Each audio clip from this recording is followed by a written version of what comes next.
Why the world doesn't reward kindness. You forgave without an apology. You stayed up to check on someone who never asks how you're doing. You call it kindness. They call it expected. You give quietly, love gently, listen fully. And what do you get back? Silence. Maybe worse, taken for granted. You wonder if you're invisible, or weak, or just naive. But here's the truth the world won't say out loud. The world doesn't reward kindness. It uses it. Not because people are evil, but because people are busy, tired, wounded. And when someone offers softness in a hard world, it's tempting to lean on them without looking back. That doesn't make your kindness wrong. It just makes it unreturned. And over time, that starts to hurt. You don't want applause, but you want acknowledgement. A simple thank you, a moment of being seen. Because giving without being seen feels a lot like disappearing. And no one tells you that when you're taught to be kind. No one mentions that kindness, real kindness, will often go unnoticed. And still, you keep doing it. Why? Because deep down, you believe in something bigger than praise. You believe that gentleness matters, that compassion has power, that love doesn't need witnesses to be real. But even the strongest hearts get tired. Even the softest souls need rest. So this is not a call to stop being kind. It's a call to stop tying your worth to how it's received. In the next part, we'll explore how this pattern forms and why it's not your failure when the world doesn't give back what you give away. Kindness isn't always born from strength. Sometimes it's born from survival. You learn to be kind not because the world was kind to you, but because you hoped it would be. Maybe as a child, you were the peacemaker, the quiet one, the helper. You noticed everything, adjusted quickly, lowered your needs so no one had to carry them. You weren't applauded for being thoughtful. You were simply expected to be. And every time you were overlooked, every time your silence was mistaken for ease, you told yourself, next time they'll notice. But they didn't. Not really. And so your kindness became your identity. Your invisibility became your role. Not because you chose it, because no one ever asked you what you needed. And over the years, you became so good at showing up for others that you forgot how to show up for yourself. You became the reliable one, the safe one, the strong one, but never the one who needed help, never the one who could fall apart. And kindness without reciprocity slowly turns into self-erasure. But here's the catch. When you start to pull back, when you begin setting boundaries, when you finally say no, you feel guilty. Not because you're doing something wrong, but because kindness was never meant to be your only identity. It was supposed to be a gift, not a burden, a bridge, not a cage. In the next part, we'll unpack how society teaches you to glorify your own exhaustion and how to reclaim kindness without losing yourself in it. You've probably heard it your whole life. Be kind, be the bigger person, turn the other cheek. And somewhere along the way, it stopped being advice. It became an expectation, not just from your family, but from society. The world is built to consume kindness. It runs on unpaid emotional labor, on silence, on people who keep the peace without asking for credit. You're praised for being calm while you're hurting. You're respected for staying classy when you've been disrespected. But here's the truth. Society doesn't reward kindness. It exploits it. Because kindness keeps things moving, keeps things comfortable, keeps people in their place. And when you start to wake up to this, it stings. You see that your compassion made you useful, but not valued. That your softness filled the cracks, but no one ever asked if it was costing you. And here's the part no one says out loud. When you're no longer willing to absorb everyone else's discomfort, when you stop being endlessly available, you're not seen as tired. You're seen as difficult. You're told you've changed, that you're cold, that you're selfish. But maybe you're not selfish. Maybe you're just learning to exist outside of service. And that's terrifying for others. Because when the kind person says enough, the whole system trembles. because it was built on your silence. In the next part, we'll talk about the guilt that shows up when you finally set boundaries, and how to stay rooted when the world tries to make your healing feel wrong. If you're still searching for answers in the world around you, it's time to look inward. The soul has always been with you, quietly waiting for you to listen. But the truth is, we often ignore it, seeking validation and success, hoping they will fill the emptiness we feel. What if the answers you're looking for aren't out there? What if the real journey begins the moment you turn inward and start feeling instead of thinking? You're not alone on this path. Many of us are awakening to this truth. But the first step requires courage. Courage to stop chasing the world's approval and trust the quiet voice within. So ask yourself, what if you didn't have to go anywhere to find peace? What if everything you're looking for is already inside of you, waiting to be discovered? Stay with us as we dive deeper into this truth and explore how to align with the soul's wisdom. The path ahead may not be easy, but it is the only one that leads to true fulfillment. The illusion of fulfillment. We live in a world obsessed with achievement. We're taught that success is the key to happiness. The message is clear. If you work hard enough, if you reach your goals, if you climb high enough, happiness will follow. But what happens when we reach those goals, only to find that the emptiness inside us remains? We chase after validation. We seek recognition. We fill our lives with distractions. But none of these things seem to fulfill us in the way we thought they would. It's as if there's a part of us that can never be satisfied by anything external. We fill our days with things that should bring us joy, with relationships, achievements, experiences. And yet, when the noise dies down, there's a quiet ache that lingers. Tolstoy came to understand this towards the end of his life, that no matter how much we achieve, no matter how many accolades we receive, the true fulfillment we seek cannot be found outside of ourselves. The soul does not long for success or power. It does not crave admiration or approval. What the soul longs for is connection, not with the world, but with itself. And this is where we often go wrong. We look for answers in all the wrong places. We think that success, fame, money, or even love will finally fill that void. But the truth is, nothing can fulfill the soul except the soul itself. And the more we chase external things, the further we move away from true fulfillment. We run faster, work harder, and achieve more, all in the hope that something will finally click into place. But it never does. It's like trying to fill a cup with water when there's a hole in the bottom. No matter how much you pour in, it'll never be full. But the truth is, the cup is already full. It's just that we've been trying to fill it with the wrong things. When we start to focus inward, when we begin to listen to the soul instead of seeking endless distractions, something shifts. And that shift is the beginning of true peace. In the next part, we'll explore how to begin to listen to the soul and why that's the first step towards true peace.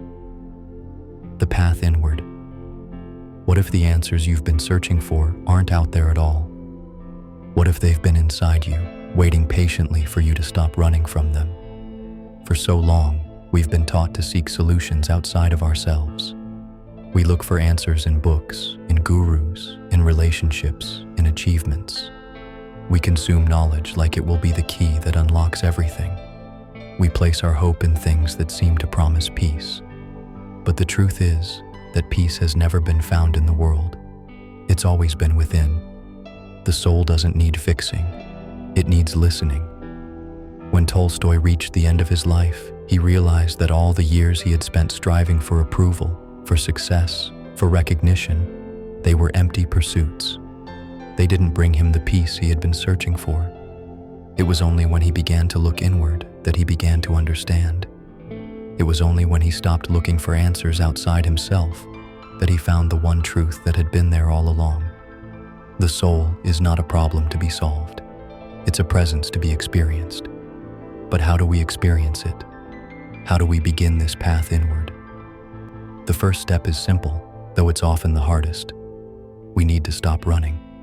We need to stop filling our lives with distractions. We need to stop pretending that success and achievement will bring us the happiness we've been promised. We need to stop letting the noise of the world drown out the quiet voice inside us that says, "You are enough. You don't need to be more than who you are. You are not your accomplishments. You are not your success." The soul doesn't need to be anything but itself. And when you finally listen to it, when you finally stop long enough to hear it, you'll realize that the peace you've been searching for isn't in the future. It's not in the next goal or the next achievement. It's here, right now. The path inward doesn't lead to an external place. It leads to the truth of who you are.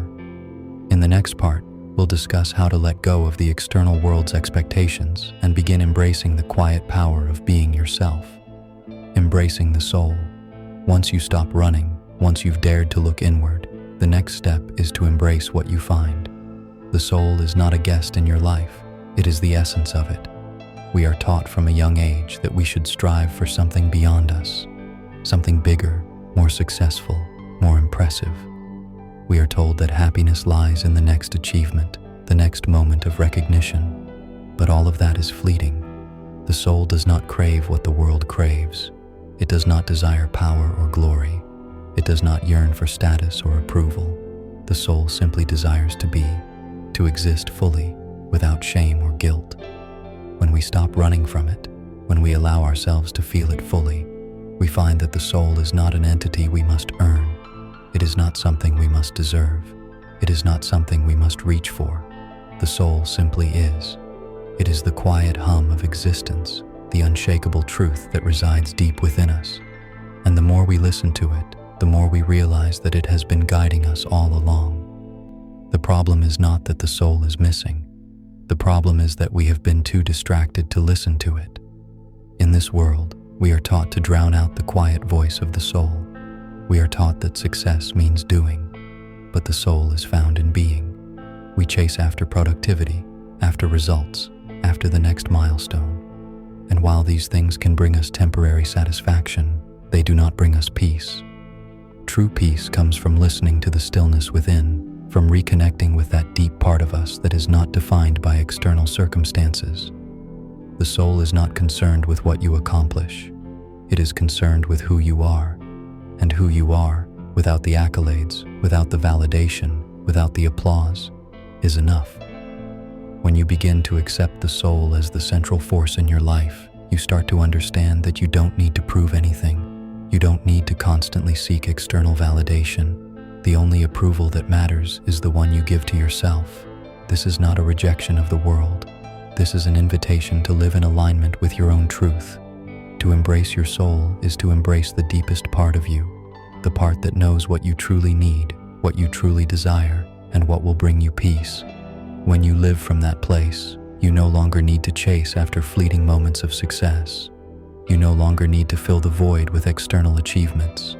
The peace you seek is already here, within you. It has always been here.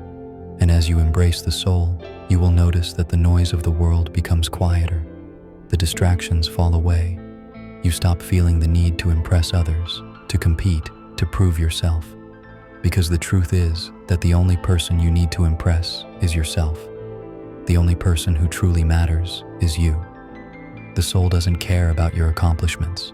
It only cares about your being. And when you embrace that, when you live from that place, you begin to experience life in its fullest form. You begin to live with intention, with authenticity, with purpose. You no longer have to strive for happiness.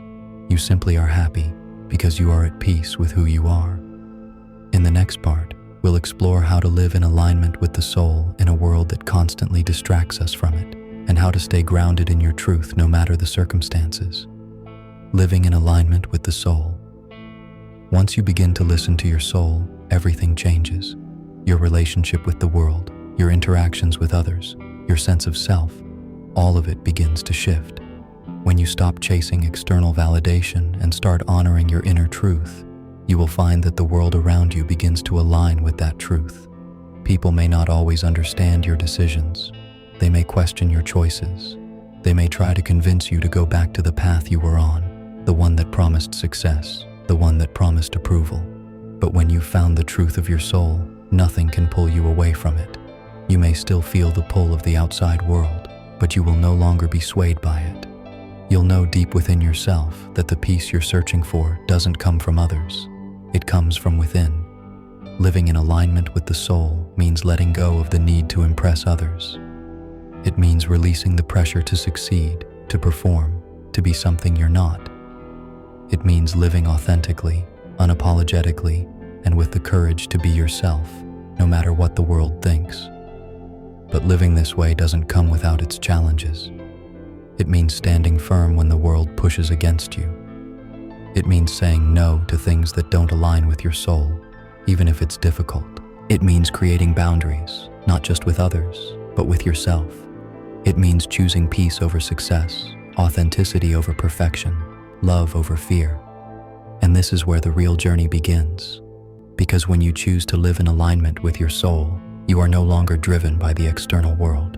You are driven by something deeper, something eternal, something that cannot be shaken by the ups and downs of life.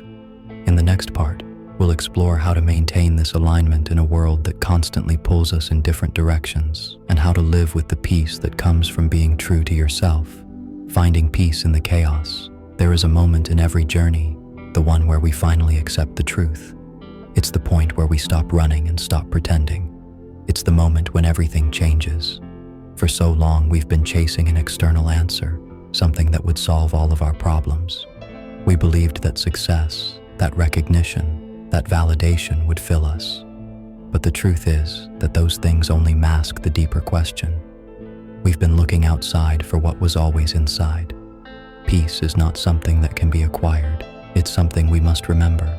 It's something we must return to. And when we finally do, when we return to the soul, we begin to see the world through a different lens. We no longer need to chase after the approval of others. We no longer need to fight for our place in the world. Instead, we find peace in the chaos. We find stillness in the noise. We find our center in the world that constantly tries to pull us away from it. This is the power of the soul. It doesn't need anything from the world. It doesn't need to prove anything. It simply is. And in that stillness, in that acceptance, we find true peace. Not peace that is dependent on the world's approval, but peace that comes from knowing exactly who we are and knowing that we are enough. In the next part, we'll explore how to sustain this peace and live a life in harmony with our soul, no matter the challenges we face.